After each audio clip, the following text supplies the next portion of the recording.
Ibu semuanya, mohon maaf mengganggu waktunya sebentar. Kami dari instalasi gizi Rumah Sakit Dr. Haryoto Lumajang bersama teman-teman dari mahasiswa Universitas Jember. Hari ini kita akan sedikit memberikan informasi, belajar bersama, sharing bersama ya, tentang diet untuk penderita jantung. Apa itu makanan yang baik, yang tepat untuk penyembuhan atau mungkin pencegahan bagi penderita jantung, bisa nanti ditanyakan di forum ini. Untuk menyingkat waktu, kita mulai Bu.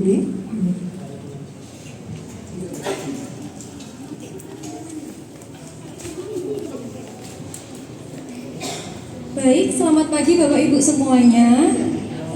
Saya Farah dari mahasiswa Gizi UNED yang sedang melakukan praktik kerja di instalasi gizi RSUD Dr. Haryoto.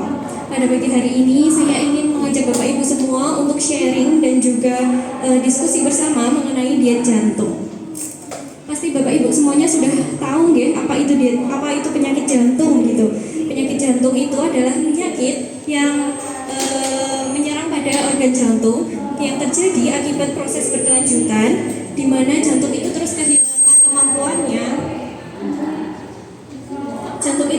kehilangan kemampuannya sehingga fungsinya tidak berjalan secara optimal.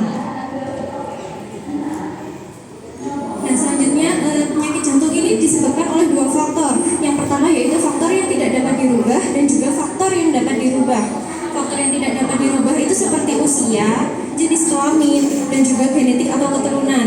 Nah, usia ini semakin bertambahnya usia, maka fungsi dari organ tubuh ini juga pasti akan semakin menurun. Salah satunya adalah organ jantung.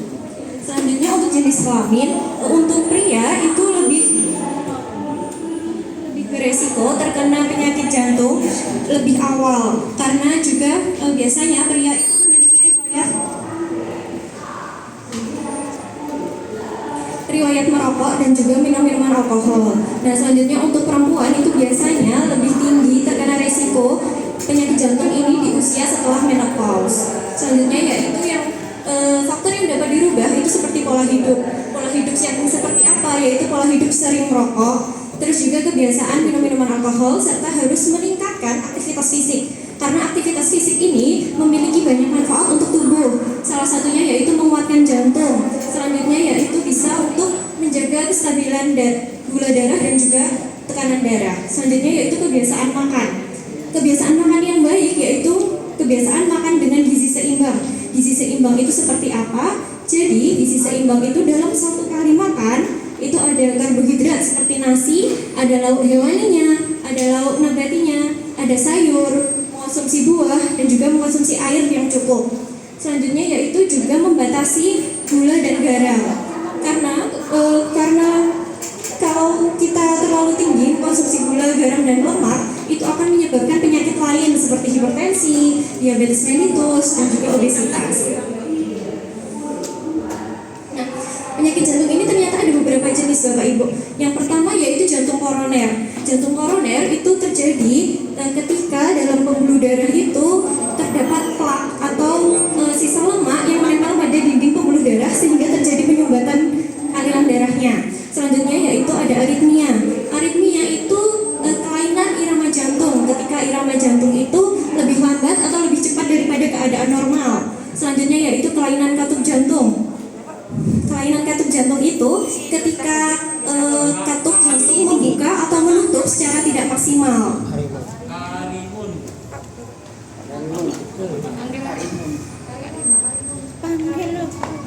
Selanjutnya yaitu gagal jantung. Gagal jantung itu terjadi ketika otot jantung melemah sehingga tidak dapat memompa darah secara maksimal. Nah, penanganannya yaitu bisa menerapkan diet jantung. Diet jantung ini memiliki beberapa tujuan Bapak Ibu. Yang pertama yaitu memberi asupan makan secukupnya untuk menjaga tanpa memberatkan kerja jantung. Yang kedua yaitu menaikkan atau menurunkan berat badan sampai berat badan normal dan juga mempertahankan berat badan di keadaan normal. Selanjutnya yaitu mengurangi dan menghindari bahan makanan dengan kolesterol dan juga lemak jenuh yang tinggi. Selanjutnya yaitu menjaga keseimbangan cairan dan elektrolit dalam tubuh, khususnya yaitu kadar kalium dan juga natriumnya, untuk menghilangkan atau mencegah adanya odem atau penimbunan air bernutrisi. Contoh bahan makanannya seperti bayam, pisang, alpukat, kedelai, dan juga semangka. Nah, dalam menerapkan diet jantung ini ada beberapa hal yang harus diperhatikan. Yang pertama yaitu membatasi konsumsi lemak. Lemak jenuh yang dimaksud di sini, yaitu kita harus menggantikan dengan lemak yang tak jenuh. Selanjutnya yaitu membatasi bahan makanan yang merangsang atau mengandung gas. Yang ketiga yaitu meningkatkan konsumsi serat. Serat itu bisa didapatkan dari sayuran dan juga buah-buahan. Selanjutnya yaitu meningkatkan penggunaan asam lemak omega 3 dan juga omega 6. Nah, contoh bahan makanannya seperti ikan laut, telur, kacang-kacangan, tahu tempe juga baik. Hal apalagi yang harus diperhatikan yaitu membatasi dalam konsumsi daging merah. Daging merah ini memiliki cukup tinggi kolesterol dan juga lemak, sehingga harus dibatasi yaitu seminggu 3 kali maksimal dengan sekali makannya adalah 100 gram.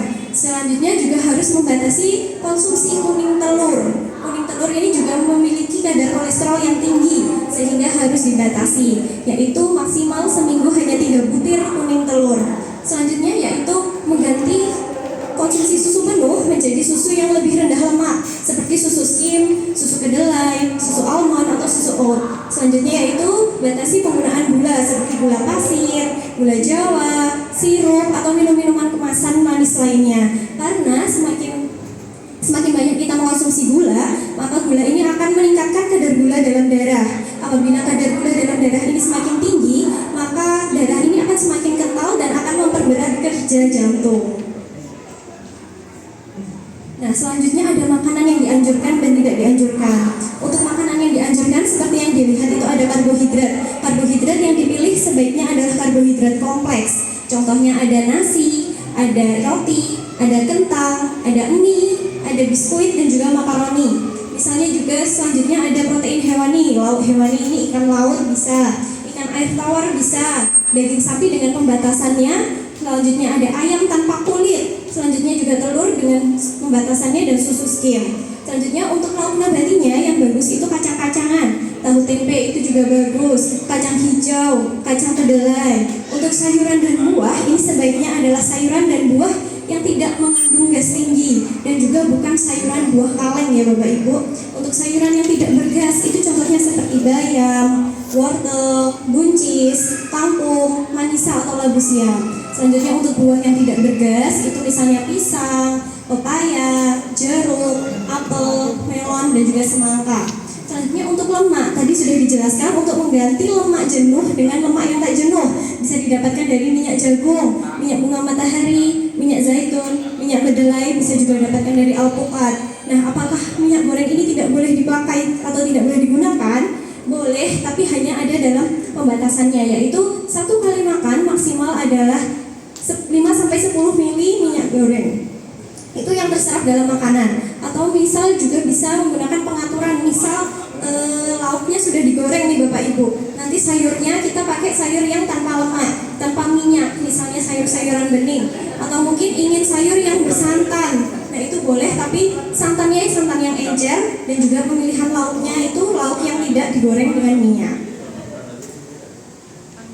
Selanjutnya untuk makanan yang tidak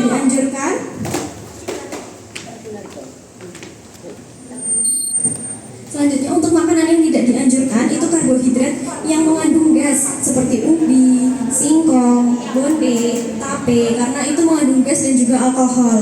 Nah, kalau kita mengonsumsi itu nanti akan membuat perut terasa begah, dan begah ini juga merupakan salah satu gejala dari penyakit jantung ini. Selanjutnya untuk protein hewani atau lauk hewani yang tidak dianjurkan atau sebaiknya dibatasi adalah jeroan seperti babat, usus, jantung, hati, ginjal. Terus juga harus membatasi daging sapi, ayam dengan kulitnya, kepiting atau sifat lainnya, dan juga membatasi kuning telur dan juga susu. Selanjutnya untuk lauk nabatinya atau protein nabatinya, ini yang harus dihindari adalah kacang mete dan juga kacang bogor. Selanjutnya untuk sayuran dan buah itu adalah sayuran dan buah yang bergas, dan juga tidak boleh atau dihindari untuk sayuran dan buah yang dalam kemasan kaleng. Contohnya sayuran dan buah yang bergas itu seperti kubis, sawi, lobak, nanas, durian, dan juga nangka. Selanjutnya untuk lemak,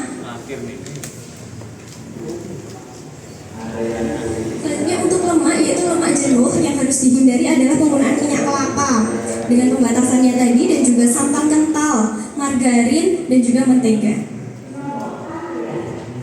Sekian pemaparan materinya dari saya. Mungkin Bapak Ibu ada yang ingin ditanyakan atau ingin didiskusikan bersama? Monggo. Wortel Ibu, wortel nggih mboten apa-apa. Karena wortel itu termasuk sayuran yang tidak bergas. Susu beruang itu termasuk susu full cream, jadi mending pakai susu skim. kalau susu beruang itu kan termasuk susu full cream ya Bu, susu penuh. Nah jadi tadi sudah dijelaskan untuk diganti dengan susu skim atau susu yang lebih rendah lemak gitu Bu. Mungkin Bapak Ibu yang lainnya.